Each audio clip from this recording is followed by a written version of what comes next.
सामने मोहब्बत के हिच है सियासत भी, सामने मोहब्बत के हिच है सियासत भी, जब दिमाग थक जाए दिल से काम ले ए दोस्त। हेलो दोस्तों, मैं captain Sundar Chand Thakur mind fit growth channel में आपका फिर से स्वागत करता हूं।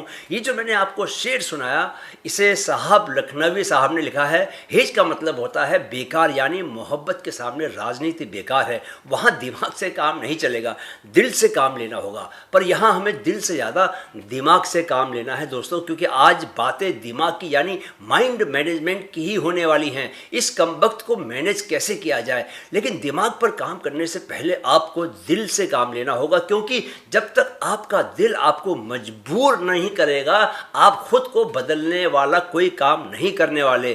पहले तो दिल में चाहत पैदा होनी चाहिए कि जब तक ये दिल मांगे मोर नहीं करेगा, तब तक आप जो है उसी ढर्रे पर चलते रहोगे, जैसे कि चल ही रहे हो। वैसे ही पेट निकली हुई थकी हुई बॉडी लेकर कपड़े खोलकर आईने के सामने अगर गलती से खड़े हो गए, तो बेतरह निकले पेट और छाती पर जमा चर्बी देखकर ही जी मचल जाए। दोस्तों, सच थोड़ा कड़वा लगेगा, पर सच यही है कि समय को बर्बाद करने, जंक फूड खाने और जीवन जैसा चल रहा है उसे वैसा ही चलते रहने देने की जो हमारी गंदी गंदी आदतें इतने सालों से हमारी चेतना को ढके हुए है, उसे हटाना हर एक के बूते की बात नहीं। पहले तो दिल से ही जबरदस्त आवाज़ आनी चाहिए, ये दिल मांगे मोर। और अब सुनो ध्यान से वो बातें जो मैं आज आपको बताने वाला हूँ। ये बातें किताबों से पढ़कर नहीं, अपने अनुभवों से मैं आपको बता रहा हूँ। मैं पिछले 6-7 सालों से बहुत कॉन्शियसली अपनी लाइफ को चेंज करने की कोशिश कर रहा हूँ। इसके लिए मुझे अपने कंफर्ट जोन से बाहर निकलना पड़ा है। मैं नई स्किल्स सीख रहा हूँ, नए कोर्सेज कर रहा हूँ। इस दौरान मैंने योगा में teachers training course, NLP, life coach, mind coach आदि कोर्सेज किए हैं। मेरे माइंड ने बहुत कोशिश की कि वह मुझे कुछ ना करने दे, पर मैंने माइंड की बिल्कुल नहीं सुनी, क्योंकि मेरे दिल में एक जिद उतर चुकी है दोस्तों। इस चैनल से मैं कुछ ही सालों में 1 करोड़ युवाओं को जोड़ने वाला हूँ। ये मेरा मिशन है। आप भी इसमें मेरी मदद करोगे, आप खुद मेरी मदद करोगे जब आपको मेरे इन वीडियोस से सचमुच में फ़ायदा मिलना शुरू होगा, जब आपकी पतझड़ बनी ज़िंदगी में खुशहाली आने लगेगी, जब आप अपने कंफर्ट जोन से बाहर निकल अपने भीतर छिपी संभावनाओं के लिए नया आकाश तलाश करने निकलेंगे और वह आपको नज़र आने लगेगा। दोस्तों, अगर माइंड की महिमा को देखें तो हम पाएंगे कि माइंड ही वह चीज़ है जो आपके लिए आपका जो जीवन है उसे पॉसिबल कर रहा है। आपको जो भी फील होता है, आपके विचार, आपके मन में किसी के लिए उमड़ता प्यार, देशभक्ति, गुस्सा, उत्साह, उदासी और यहाँ तक कि अध्यात्म, स्पिरिचुअलिटी की राह, सब कुछ आपके माइंड में ही मैनेज हो रहा है। जहाँ सब कुछ मैनेज हो रहा है, अगर आप उसे मैनेज करने लग जाएं तो सोचो क्या होगा। मज़े की बात यह है कि आपको अपना माइंड मैनेज करने के लिए ज़्यादा कुछ करने की ज़रूरत नहीं। बस माइंड में क्या चल रहा है इसे लेकर सिर्फ कॉन्शियस होना है, अवेयर होना है। पर यह अवेयर होना ही तो बच्चों का खेल नहीं है। आपने कभी इस तरह सोचा या नहीं पता नहीं मुझे, लेकिन मैंने कई बार सोचा है कि यह जो माइंड हमें मिला है, यह ब्रह्मांड का सबसे बड़ा गिफ्ट है, सबसे कीमती उपहार। हमें लगता है कि यह माइंड हमारा है, पर यह माइंड एक्चुअली यूनिवर्स का ही है। उसी ने हमें इसे ऐसा बनाकर दिया है। उसने हमें दिया है कि हम इसे थोड़ा सा और डेवलप करें, जैसे हमारे पूर्वजों ने हमसे पहले किया। आज से करोड़ों वर्ष पहले यह माइंड एकदम ऐसा नहीं था, वह बहुत रॉ था। असल में देखा जाए तो जीवन का मकसद भी अल्टीमेटली यही है कि माइंड को कैसे डेवलप किया जाए। प्रकृति, नेचर आपसे माइंड को ही थोड़ा डेवलप करवाना चाह रही है। बाकी नौकरी पाना, पैसा कमाना, पद प्रतिष्ठा पाना, मोहब्बत करना, ये तो सब टाइम पास के साधन है दोस्तों। ब्रह्मांड चाहता है कि आप माइंड को और ऊंची ऊर्जा में लेकर जाएं, ताकि मानव जीवन भी ऊंचा उठ सके। माइंड को मैनेज करना सीखने से पहले हमें यह जानना होगा कि माइंड है क्या, कैसे बना है, इसकी ताकत क्या है। हम जिसे माइंड कहते हैं दोस्तों, अपने फिजिकल फॉर्म में वह ब्रेन कहलाता है। माइंड मैनेजमेंट को समझने के लिए थोड़ा ब्रेन की पावर को समझना बहुत ज़रूरी है। हमारे ब्रेन में दोस्तों इंफॉर्मेशन स्टोरेज की अविश्वसनीय इनक्रेडिबल क्षमता है। ऐसा अनुमान किया जाता है वैज्ञानिकों के द्वारा कि हमारा दिमाग 10 टेराबाइट से 2.5 पेटाबाइट्स तक का डेटा स्टोर कर सकता है। इसमें शॉर्ट टर्म और लॉन्ग टर्म मेमोरी स्टोरेज शामिल है। यह जान लें कि 1 पेटाबाइट में 13.3 सालों का HD वीडियो कंटेंट आ सकता है। जरा सोचिए, इतने पावरफुल माइंड को अगर आप मैनेज करना सीख जाएं तो आप कितनी अविश्वसनीय सफलता हासिल कर सकते हैं। आज हम इस वीडियो में ऐसी ही टेक्निक्स की बात करेंगे जिनके जरिए हम अपने माइंड को बेहतर मैनेज कर सकते हैं। हम यह भी समझेंगे कि क्यों जीवन में सफलता हासिल करने के लिए माइंड को मैनेज करना आना बहुत ज़रूरी है। दोस्तों, वीडियो को बीच में देखना मत छोड़ना, क्योंकि इसके दूसरे हिस्से में मैं डेविड कदावी की किताब, कौन सी किताब, mind management not time management की बहुत ही खास बातें आज आपको बताने वाला हूँ। मैं यह बताऊँगा कि यह किताब हमें क्या समझाने की कोशिश करती है। ईमानदारी से बताऊं तो यह किताब मेरे सोचने और काम करने के तरीके में क्रांति लेकर आई है। क्या मालूम वह क्रांति आपके जीवन में भी आ जाए और आप भी एंजाइटी का दामन हमेशा के लिए छोड़कर एक सुपर क्रिएटिविटी का दामन पकड़ लें और अपनी ज़िंदगी की नई दास्तान लिखने की राह पर चल पड़ें। दोस्तों, माइंड मैनेजमेंट एक प्रैक्टिस है जिसके जरिए आप अपने विचारों, अपने इमोशंस और अपने बिहेवियर को कंट्रोल करते हैं ताकि आप एक अच्छा आनंद भरा जीवन जीते हुए अपने सेट किए गए गोल्स को अचीव कर सकें। यानी एक तरह से माइंड मैनेजमेंट का मतलब यह है कि कैसे हम अपने दिमाग के कंट्रोल में रहने की बजाय उसे अपने कंट्रोल में रखकर उससे अपनी ज़रूरत के मुताबिक काम लेते हैं। चलिए अब हम ऐसी 6 बेसिक टेक्निक्स की बातें करते हैं जो हमें अपने माइंड को मैनेज करने में हमारी मदद कर सकती हैं, प्रोवाइडेड कि आप उनका सही से पालन करें। पहली टेक्निक, माइंडफुलनेस। इस टेक्निक से हम अपने विचारों और फीलिंग्स को ऑब्जर्व करते हुए पूरी तरह वर्तमान क्षण में उपस्थित रहना सीख सकते हैं। माइंडफुलनेस स्ट्रेस को कम करता है दोस्तों, फोकस को इम्प्रूव करता है और डिसीजन मेकिंग एबिलिटीज़ को बढ़ाता है। माइंड के साथ सबसे बड़ी मुसीबत यही है कि वह बंदर की तरह उछलता रहता है, इसीलिए उसे मंकी माइंड कहते हैं। लेकिन जैसे ही आप अपनी सांस या बॉडी में माइंड को एंकर करते हो, तुरंत माइंड से विचार चले जाते हैं। बेसिकली आपको माइंड को प्रेजेंट मोमेंट में रहने की प्रैक्टिस करवानी है। आपकी सांस ऐसी चीज़ है जो हमेशा हमेशा प्रेजेंट मोमेंट में ही घट रही होती है। अगर आप अपनी सांस पर ध्यान दें, सांस लेने के साथ उठते पेट को महसूस करें, सांस छोड़ने के साथ अंदर जाते पेट को महसूस करें। आप जब जो कर रहे हों उसी एक्टिविटी के साथ माइंड को लगातार बना कर रखें तो आप हर क्षण वर्तमान क्षण में ही जी सकेंगे। जब आप पैदल चलें तो पूरी कॉन्शियसनेस के साथ चलें, पूरे बोध के साथ चलें। जब आप नहाएं तो ख्यालों में न भटक जाएं, जैसा कि अक्सर होता है। आप पानी के शरीर पर पड़ रहे ठंडे स्पर्श को महसूस करते हुए नहाएं। जब आप भोजन करने बैठें तो मुंह में भोजन को चबाने पर और स्वाद पर ध्यान एकाग्र करें। धीरे धीरे आपको जो भी आप काम कर रहे हैं अपने ध्यान को उस काम पर फोकस करना आ जाएगा। यही तो माइंडफुलनेस है दोस्तों। जब आपका दिमाग एक जगह लगा रहेगा तो जाहिर है कि वह दूसरी बातें नहीं सोचेगा। सारा लफड़ा सोचने से ही तो पैदा होता है दोस्तों। सोचना बंद तो लफड़े भी खत्म, नहीं? दूसरी टेक्निक, विजुअलाइजेशन। दोस्तों, आप जरा इस बात को भी समझिए कि माइंड को मैनेज करने के लिए सबसे पहले आपके भीतर यह इच्छा पैदा होनी चाहिए कि आप ऐसा करना चाहते हैं, क्योंकि मन में अगर डिज़ायर है तो रास्ते निकल ही जाते हैं। कहते हैं ना कि जहाँ चाह वहाँ रहा, where there is a will there is a वे।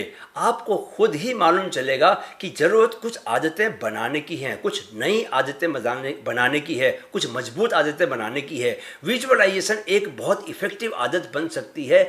यह विजुअलाइजेशन है क्या?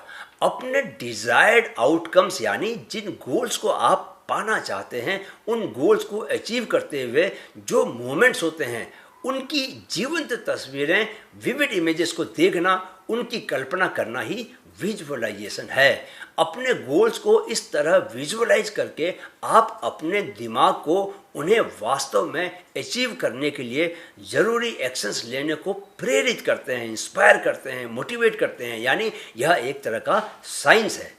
तीसरी टेक्निक, पॉजिटिव अफर्मेशंस। दोस्तों, पॉजिटिव अफर्मेशंस के बारे में मैं बता ही चुका हूँ कि वे कितने प्रभावी, कितने इफ़ेक्टिव होते हैं और कितने ज़रूरी होते हैं, खासकर तब जबकि आप जीवन में कुछ बड़े लक्ष्यों को हासिल करना चाहते हैं, अपने जीवन को रूटीन जीवन से अलग और बेहतर बनाना चाहते हैं, ज़्यादा कमाना और कम काम करना चाहते हैं। आपको यह सब करने के लिए जो एक्स्ट्रा एनर्जी चाहिए वह इन्हीं अफर्मेशंस यानी दृढ़ वचनों से मिलती है।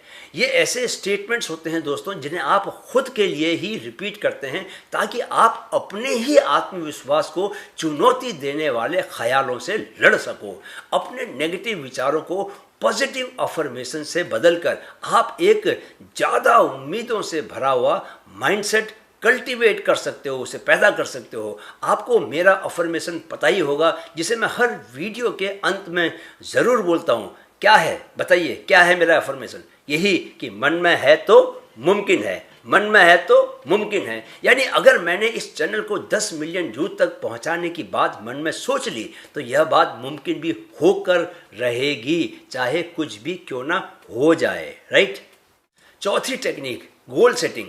दोस्तों, सफलता की राह पर आगे बढ़ते रहने के लिए कुछ काम आपको लगातार करते रहने होते हैं। गोल सेटिंग उन्हीं में से एक काम है, क्योंकि आगे बढ़ते हुए आपके पुराने गोल पूरे होते जाते हैं और आपको नए गोल्स अचीव करने होते हैं। गोल सेट करके माइंड को सेट करने की प्रक्रिया को बार बार दोहराना पड़ता है। मैं अब हर दिन, हर वीक, हर महीने और हर साल के नए गोल्स बनाने लगा हूँ। ज़रूरत ही ऐसी आ पड़ी है क्योंकि मैं अब थोड़ा एक्स्ट्रा ऑर्डिनरी रिजल्ट चाहता हूँ दोस्तों। थोड़ा फास्ट ग्रोथ चाहिए, लेकिन फास्ट ग्रोथ का मतलब एंजाइटी में जीना बिल्कुल नहीं है। इसका मतलब है कि अपनी स्किल्स और अपने फोकस को बढ़ाकर अपनी प्रोडक्टिविटी को बढ़ाना। इस तरह आपको फास्ट ग्रोथ मिलेगी। इस बात को समझें कि जब आप क्लियर अचीवेबल गोल सेट करते हो तो यह आपको दिशा देता है, डायरेक्शन देता है, जरूरी मोटिवेशन देता है। अपने गोल्स को छोटे और मैनेज किए जा सकने वाले कामों में तोड़ दो और इन कामों को रोज रोज थोड़ा थोड़ा करते हुए आगे बढ़ो। अपनी प्रोग्रेस को ट्रैक करते रहो। यह माइंड पर प्रेशर थोड़ा सा कम करता है, उसे ओवरवेल्म होने से बचाता है। पांचवी टेक्निक, सेल्फ रिफ्लेक्शन। दोस्तों, माइंड को मैनेज करने के लिए ज़रूरी है कि आप अपने थॉट्स, इमोशंस और अपने एक्शंस पर भी ध्यान दो। सेल्फ रिफ्लेक्शन मतलब खुद को देखो, अपना ही रिफ्लेक्शन देखो। इसके लिए एक बहुत सटीक तरीका डेली डायरी लिखना है। जैसे जैसे आप अपने गोल्स को पाने की दिशा में बढ़ते हो, आपको कई नए तरह के अनुभव होते रहते हैं। इन अनुभवों से सीखकर आप अपने काम के ढंग को और प्रभावी और इफेक्टिव बनाने के लिए ऐसी बातों पर ध्यान दे सकते हो जो कि आपको आगे बढ़ने से रोक रही हूँ। जो बातें आगे बढ़ने में मदद करती हैं उन्हें भी लिखो और जो रोकती हैं उन्हें भी। लिखने से वे बातें आपके अवचेतन मन, सबकॉन्शियस माइंड तक जाती हैं और अवचेतन मन आपको गाइड करता है कि आपको आगे बढ़ने के लिए क्या क्या करना है। Sixth technique, stress management. दोस्तों, जब माइंड मैनेजमेंट की बात करते हैं तो हमारा मतलब यही होता है कि हम क्या करें कि माइंड स्ट्रेस से बचा रहे। हमारा जीवन हमारे माइंड से ही संचालित हो रहा है, इसलिए जीवन में कुछ भी ऊपर नीचे होता है तो सबसे पहले माइंड ही प्रभावित होता है। वैसे इस बात को समझ लीजिए कि जीवन का मतलब ही क्या है, स्ट्रगल है, संघर्ष है। इस संघर्ष के तहत हमें बहुत तरह के स्ट्रेस होना लाजमी है। इनसे डील करने के लिए हम अगर regular exercise, meditation, walking in the nature जैसे हेल्दी कोपिंग मैकेनिज्म डेवलप कर लें तो हम स्ट्रेस से बचे रहेंगे। मैं आपको ईमानदारी से बताऊं कि मेरे लिए रनिंग और जिम वर्कआउट सबसे बड़े स्ट्रेस बस्टर्स हैं। आज मैंने 10 किलोमीटर की रनिंग करने जाना है। ऐसा सोचते हुए मैं जाने से पहले कितना भी फोकस वाला, कितना भी मुश्किल काम है उसे कर सकता हूँ। तो आप भी अपने लिए स्ट्रेस बस्टर्स बनाएं जो आपके स्ट्रेस को सोख ले और आपका दिमाग हमेशा फ्रेश बना रहे। दोस्तों, जब आप ऊपर बताए तरीकों से अपने माइंड को मैनेज किए रखते हो तो इसका यही मतलब है कि आपका माइंड जीवन के संघर्षों का मुकाबला करते हुए पॉजिटिव बना रहता है, और एक पॉजिटिव माइंड से ज़्यादा ताकतवर चीज़ कुछ नहीं।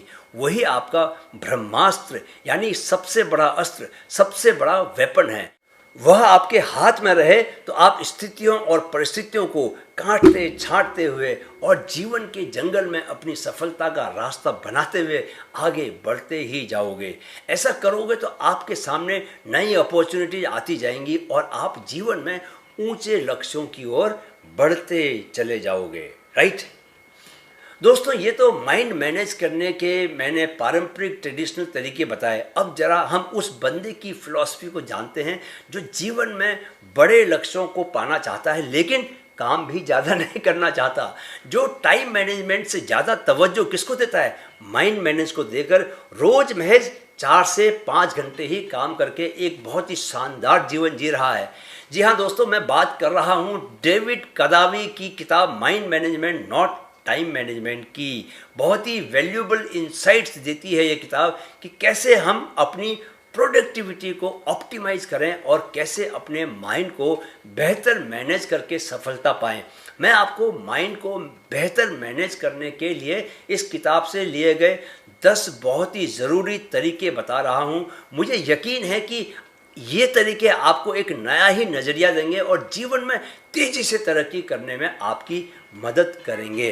राइट, पहला, अपनी मानसिक स्थिति को पहचानो।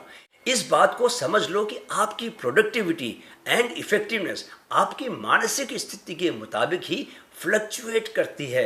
अगर आप अपनी मानसिक स्थिति मेंटल कंडीशन को पहचानने लगोगे तो उसके मुताबिक ही अपने काम चुनोगे। यह एडेप्टेबिलिटी आपके टाइम का बेहतर और प्रभावी इफेक्टिव उपयोग करेगी। दूसरा, अपनी पीक एनर्जी वाले टाइम का पूरा फायदा लो। यह चेक करो कि आप में सबसे अच्छी क्वालिटी की और सबसे ज़्यादा एनर्जी कब रहती है, दिन के किस वक्त। जैसे मैं अपने बारे में बताऊं तो मैं सुबह 5 बजे उठ जाता हूं। तब से लेकर 8 बजे जिम जाने या रनिंग पर निकलने से पहले जो समय होता है, मैं अपने ज़्यादातर क्रिएटिव काम इसी दौरान करता हूं। आपके लिए पीक एनर्जी का कोई और समय भी हो सकता है। अगर आपको इसका अंदाज नहीं कि कौन सा आपके लिए पीक टाइम है तो मैं बता दूं कि उस वक्त आपका पेट खाली होना चाहिए, यानी कि खाना पच चुका होना चाहिए और आपको भूख भी नहीं लगी होनी चाहिए, नहीं तो आपका दिमाग सारा भूख पर जाएगा। इस लिहाज से सुबह उठने के बाद के अलावा नाश्ता करने के 2 घंटे के बाद का समय या लंच अथवा डिनर करने के 3 घंटे बाद का समय आपके क्रिएटिव काम करने के लिए सबसे अच्छा साबित हो सकता है। अच्छा, यानी कि इस समय में आप अपने सबसे चैलेंजिंग काम, सबसे चुनौती देने वाले काम कर सकते हैं, क्योंकि आप में एनर्जी और फोकस दोनों अपने ऑप्टिमम पर होते हैं। राइट। तीसरा, प्रैक्टिस माइंडफुलनेस। अगर आप खुद को बेहतर बनाने को लेकर सीरियस हो, वाकई सीरियस हो, तो आप माइंडफुलनेस कल्टीवेट ज़रूर करोगे, क्योंकि अपने थॉट्स और इमोशंस को लेकर अवेयर रहने का कोई और तरीका नहीं है। आपको माइंडफुलनेस की शरण जाना ही पड़ेगा। माइंडफुलनेस ही आपको इस क्षण में बना कर रखता है और इसी क्षण से जीवन भी प्रस्फुटित होता है। इस क्षण में रहोगे तो ही अपने स्ट्रेस को भगा सकोगे, और जब स्ट्रेस नहीं रहेगा तभी आप बेहतर फैसले भी ले पाओगे। राइट। चौथा, क्लियर इंटेंशंस रखो। दोस्तों, अच्छा रिजल्ट पाने के लिए फोकस से काम करना ज़रूरी है, और पूरे फोकस से काम करने के लिए क्लियर इंटेंशंस का होना बहुत ही ज़्यादा ज़रूरी है। आप क्या करना चाहते हैं, रोज़ इसे लेकर अपने इरादे की जांच करें और देखिए कि वहाँ क्लैरिटी है या नहीं। हर काम को शुरू करने से पहले इरादा बनाएं कि आपको कैसा रिजल्ट चाहिए। यह जानना कि आप किसी काम को क्यों कर रहे हो आपके मोमेंटम को बनाता है और आपको प्रोक्रेस्टिनेट करने से रोकता है। पांचवा, अपना एनवायरनमेंट मैनेज करें। आपके काम की क्वालिटी कैसी रहेगी और आप काम को समय से पूरा करोगे या नहीं करोगे, दोनों उस एनवायरनमेंट की क्वालिटी पर भी निर्भर करते हैं जिसमें आप वे काम करते हैं। ऐसा एनवायरनमेंट क्रिएट करो जो कि प्रोडक्टिविटी के लिए कंड्यूसिव हो। इसके लिए आपको अपने वर्क प्लेस से डिस्ट्रैक्शंस कम करने होंगे।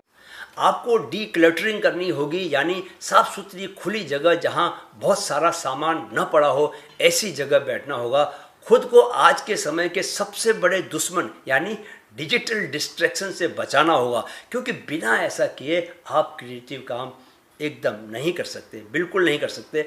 टाइम पास वाले काम ज़रूर कर सकते हो, पर वे ज़िंदगी में आपको ऊंचे मकाम तक नहीं ले जाएंगे। छठा, बाधाओं को गले लगाओ।